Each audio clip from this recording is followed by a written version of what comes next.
psychologue de l'e-santé. Je suis Barbara Mathian, je suis directrice générale de l'INES et je suis la secrétaire générale de Sophia Santé. Je me présente, je suis professeur Patrick Caillé, je suis chef de service du laboratoire de génétique chromosomique et moléculaire au CHU de Dijon. Et maintenant, depuis, je dirais 8 ans, on a créé une équipe d'intelligence artificielle au CHU de Dijon qui s'appelle DIAD, avec le premier médecin spécialiste en IA qui s'appelle le docteur Callegarin. Et donc, dans cette unité, j'ai 3 axes, un axe recherche, un axe animation et un axe diagnostic. Et donc, dans l'axe animation, voilà, j'ai eu l'idée avec Barbara de créer Sophia Santé. C'est la première société francophone dédiée à l'IA santé. Et c'est une société savante qui serait avec 5 comités. Dans ces 5 comités, il y a un comité éthique, un comité recherche, un comité aussi formation, qui est très important pour nous, un comité partenariat et les usages aussi pour les patients. Donc 5 comités. Et on a regroupé différents acteurs de la e-santé, des professionnels, etc., qui tournent autour de la e-santé.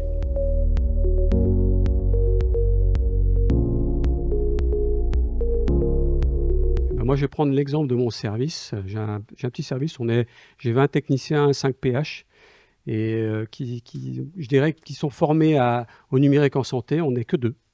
Et c'est vrai que pour l'instant, je dirais, il y a peu de professionnels formés. Ils ont entendu parler ou ils utilisent, à côté en méthode Shadow, ils utilisent l'IA, mais à côté. Si tu veux, ils n'utilisent pas vraiment dans leur quotidien.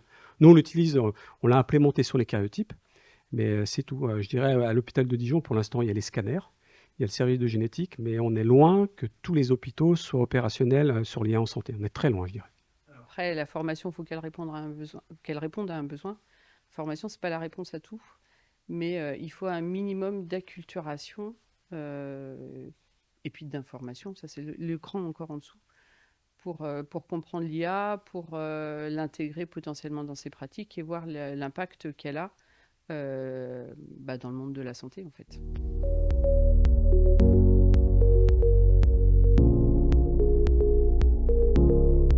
Nous, et puis à Sophia, on a une vision beaucoup plus globale parce qu'on a un comité qui s'appelle Formation et Sensibilisation, dans lequel, en fait, on a l'événement qu'on fait là pour la 3e fois qui est à destination des enfants. Donc nous, on sensibilise dès les tout petits, parce que l'année dernière, on a accueilli 4 classes de 3e, donc qui sont vraiment, ils ont quoi, 14, 15 ans, quoi. Donc moi, même mes enfants à 10 ans, ils sont aussi acculturés aux usages de l'IA. Mais le but, donc c'est ça. Donc concrètement, c'est sur de la sensibilisation à niveau des enfants. Et puis les formations qu'on porte, notamment le DU, il y a en santé qui est sur sa 6e promo et le DU d'IA génératif qui va faire sa 2e année. C'est de former sur du pratico-pratique. Dans le cadre des 2 formations, le DU, on a un datathon qui est un week-end de travail sur des projets concrets, des vrais projets, même qui peut-être vont pas aboutir, parce que le datathon, c'est aussi un bac à sable, mais l'idée, c'est vraiment de voir concrètement, ce que ça apporte aux professionnels de santé, de créer un dialogue entre des ingénieurs informatiques et des professionnels de santé pour qu'ils aient un langage commun, parce que ça aussi, c'est essentiel pour développer ensuite des outils derrière. Et puis, d'en faire un bac à sable, de voir l'importance de la donnée structurée pour pouvoir avancer sur ces projets. Et moi, je vais compléter sur les profils. Dans ces formations continues, c'est surtout des médecins, mais des pharmaciens, des internes aussi, de toutes les spécialités. Et là, on voit venir beaucoup d'infirmières, des IPA, des cadres, des chargés de mission, maintenant des chargés aussi, des responsables DSI. J'ai cette année le DSI d'Auxerre, etc. L'année passée, on avait une directrice de La Réunion. Et c'est vrai que les profils maintenant sont assez hétérogènes. Et comme disait Barbara, c'est vrai que notre formation DU, DIU et Datathon, c'est théorique et pratique. Et les gens viennent s'acculturer, je dirais un peu l'idée de démystifier, je dirais, cette IA.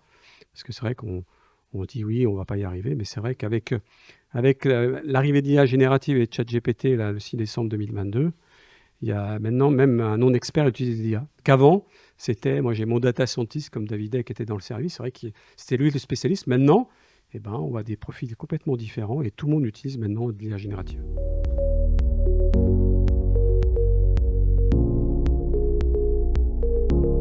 Sophia, c'est la société francophone de l'IA en santé. Donc, on l'a créée le 16 mai de cette année lors de la journée IA générative à Beaune. Donc Sophia, en fait, c'est venu de l'idée, c'est qu'il y avait peu de sociétés savantes dédiées à l'IA en santé. C'est vrai qu'on connaît la Société française de santé digitale, mais il y en a très peu actuellement et c'est venu d'un constat. C'est vrai que moi, en tant qu'universitaire et aussi hospitalier, c'est vrai que je ne savais pas où aller pour rencontrer d'autres professionnels qui utilisaient de l'IA, mais aussi je me suis aperçu que chaque établissement, chaque unité de recherche développait des POC. On en a parlé ce matin.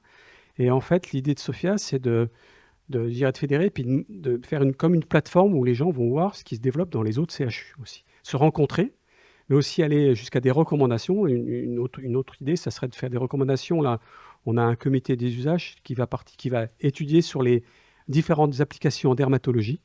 C'est vrai qu'il y a une grosse problématique en France, c'est qu'il y a des applications maintenant qui apparaissent et il n'y a pas de dermatologue derrière. Alors, c'est vrai qu'on a un souci de dermatologue en France, mais les applications viennent de la Chine, des États-Unis, mais il n'y a pas de médecin derrière. Et comme on dit, donc moi, ce que je préconise, c'est toujours un médecin, toujours une garantie humaine derrière une application d'IA, etc. Et puis l'idée, c'était aussi qu'on avait un réseau francophone réellement, c'est-à-dire qu'on a des liens avec le Québec par le biais de conventions, notamment de partenariats qui existent depuis maintenant au moins 2 ans, sur des projets en commun. Donc par ce biais-là, on a vu aussi ce qu'ils faisaient de leur côté.